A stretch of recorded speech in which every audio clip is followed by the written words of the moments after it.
अगला सचिन कहलाए जाने वाला अचानक से अगला काम्बली कैसे बन गया, आओ मैं तुम्हें बताता हूँ। अगर शुरू से शुरू करें तो सबसे पहले 2018 में सिडनी के वार्म अप टेस्ट मैच में, जो कि बॉर्डर गवास्कर ट्रॉफी के लिए खेला जा रहा था, वहीं पे इनका फील्डिंग करते टाइम एंकल ट्विस्ट हुआ। लेटरल लिगामेंट की इंजरी की वजह से इन्हें पूरी सीरीज से बाहर कर दिया गया। वो सीरीज तो इंडिया जीत गई, मगर पृथ्वी शॉ उस जीत का हिस्सा ना होने के कारण काफी खफा थे खुद से। केवल 14 की उम्र में पृथ्वी शॉ ने काफी तारीफें बटोरी जब उन्होंने हैरिस शील्ड के मैच में 546 रनों की एक बड़ी पारी खेल दी। 2017 में रणजी ट्रॉफी के सेमीफाइनल में सेंचुरी, दिलीप ट्रॉफी के डेब्यू पर सेंचुरी। इसके बाद उन्हें कमान दे दी गई अंडर 19 इंडियन टीम की। अंडर 19 की कमान मिलते ही दिल्ली कैपिटल्स ने उन्हें अपनी टीम में 1.2 करोड़ में शामिल कर लिया था। वेस्ट इंडीज के खिलाफ टेस्ट डेब्यू का मौका मिला और उस मौके पर भी शतक जड़ दिया। सबको पता चल चुका था ये लड़का अब रुकने वाला नहीं है। रवि शास्त्री जी ने तो यहाँ तक कह दिया था कि इस लड़के में वीरेंद्र सहवाग की झलक दिखती है। सारे क्रिटिक्स ने बोला वेस्ट इंडीज के बॉलर्स ही बेकार हैं, असली टेस्ट तो ऑस्ट्रेलिया के सामने होगा। 2018 में बॉर्डर गवास्कर ट्रॉफी में जब मौका मिला तो उसी के पहले ही वार्म अप मैच में इनका एंकल ट्विस्ट के कारण इन्हें पूरी सीरीज से बाहर कर दिया गया। 3 महीने बाद ही कमबैक करने का मौका मिलता है सैयद मुश्ताक अली ट्रॉफी में। वहां के भी पहले मैच में जड़ दिया अर्धशतक, लेकिन जो 3 दिन पहले ही इनका यूरिन सैंपल का जांच हुआ था उसका रिजल्ट आ जाता है और उनके यूरिन में मिलता है कि लीगल सब्सटेंस टर्बोटालीन, जिसमें पृथ्वी शॉ ने अपने बचाव के लिए कहा कि उन्होंने तो केवल एक कप सिरप पिया था, उन्हें क्या पता इसमें ऐसा कुछ मिला हुआ है। मगर बीसीसीआई ने उन्हें दोषी पाया और लगा दिया 8 महीनों का बैन। पृथ्वी शॉ पहले से ही 3 महीने बाद क्रिकेट खेलने वापस आए थे, ऊपर से 8 महीने का एक लंबा बैन। काफी नाइंसाफी हो रही थी इनके साथ। मोमेंटम पूरा टूट चुका था पृथ्वी शॉ का। मोमेंटम टूटना बड़ी बात नहीं थी, डोपिंग स्कैंडल में अपना नाम जुड़ते हुए देखना बिना किसी गलती के, असली दुख तो यहाँ हो रहा था उन्हें। इसके बाद न्यूजीलैंड टूर पर उन्हें मौका मिलता है। ओडीआई में तो कुछ खास परफॉर्म नहीं कर पाए, मगर टेस्ट में उन्होंने बाकी बल्लेबाजों के मुकाबले काफ़ी अच्छा प्रदर्शन किया। मगर पृथ्वी शॉ को कामचोर किसने बोला? बात है 2020-21 के बीजीटी की। फिर से वार्म अप मैच में उनके शिन गार्ड पर बॉल लगती है और वो लंगड़ा कर मैच छोड़कर जाने लगते हैं। तभी अजिंक्य रहाणे ने उन्हें देखा और बोला, बेटा बॉल तो तेरे शिन गार्ड पे लगी है, तू लंगड़ा के एक्टिंग क्यों कर रहा है? कामचोर है क्या? चल फील्डिंग कर।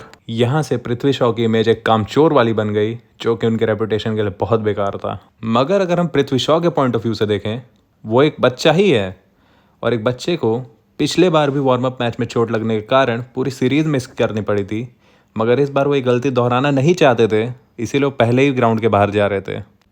पहला टेस्ट मैच शुरू हुआ। दोनों इनिंग्स में अंदर आती हुई बॉल पर पृथ्वी शॉ हो गए बोल्ड। बैट और पैड के बीच में बहुत बड़ा गैप और पूरे मीडिया ने बात फैला दी कि टेक्निक में बहुत बड़ा फ्लॉ है। मगर किसी ने यह नहीं सोचा बस 1 महीने पहले सब लोग आईपीएल खेल के आ रहे हैं, टेक्निक को एडजस्ट होने में टाइम लगेगा। पूरी टीम ने गंदा परफॉर्म किया, मगर ड्रॉप किया किसको? केवल पृथ्वी शॉ को। इंडिया फिर से बीजीटी जीती, मगर पृथ्वी शॉ को पूरी सीरीज में दोबारा मौका नहीं मिला।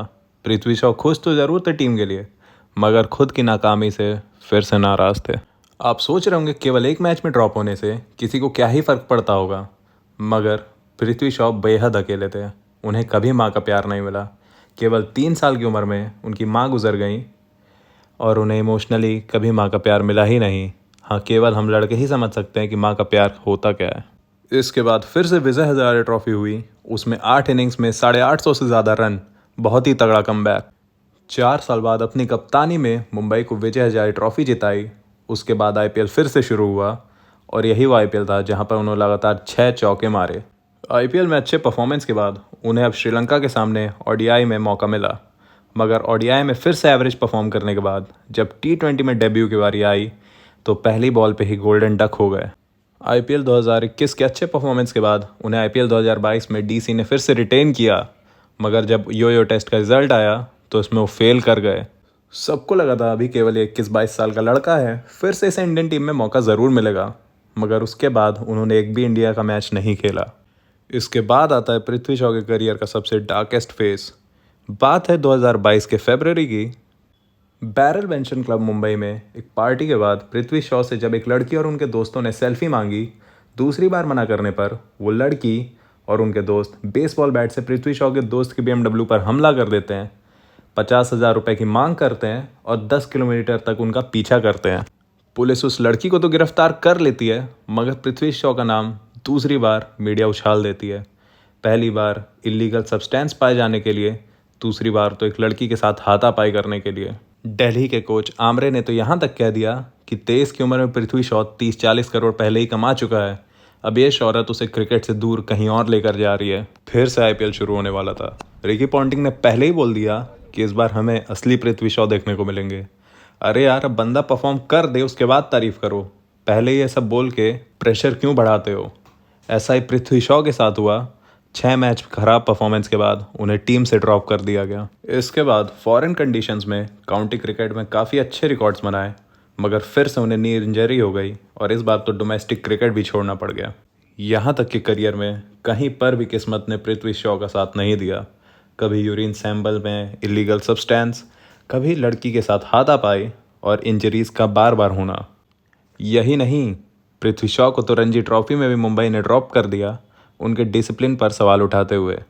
उनका कहना था कि पृथ्वी शॉ काफ़ी मोटे दिखते हैं और रिपोर्ट में बताया गया कि 35% फैट परसेंट है उनके शरीर में, यानी कि वो अपनी फिटनेस पर बिल्कुल ध्यान नहीं दे रहे थे। आईपीएल 2025 में केवल 75 लाख अपना ऑक्शन प्राइस रखने के बावजूद किसी टीम ने उन्हें नहीं लिया। जहां उनको 7.5 करोड़ में रिटेन किया जा रहा था, अब तो कोई टीम उनकी तरफ देख भी नहीं रही थी। फिर भी उम्मीद थी क्या पता कोई टीम एज ए रिप्लेसमेंट ही ले ले। सीएसके ने रिप्लेसमेंट के लिए बुलाया भी, मगर सेलेक्ट किसको किया? आयुष मात्रे को। एक तो डिसिप्लिन नहीं और जगह किस टीम में चाहिए? तो सीएसके। वाह बेटे। अब आप बताओ, क्या पृथ्वी शॉ के करियर पर फुल स्टॉप लग चुका है या यह केवल एक कॉमा है? मैं तो चाहता हूँ कि उनका कमबैक इंडिया का ग्रेटेस्ट कमबैक हो और वो खूब शोहरत कमाए।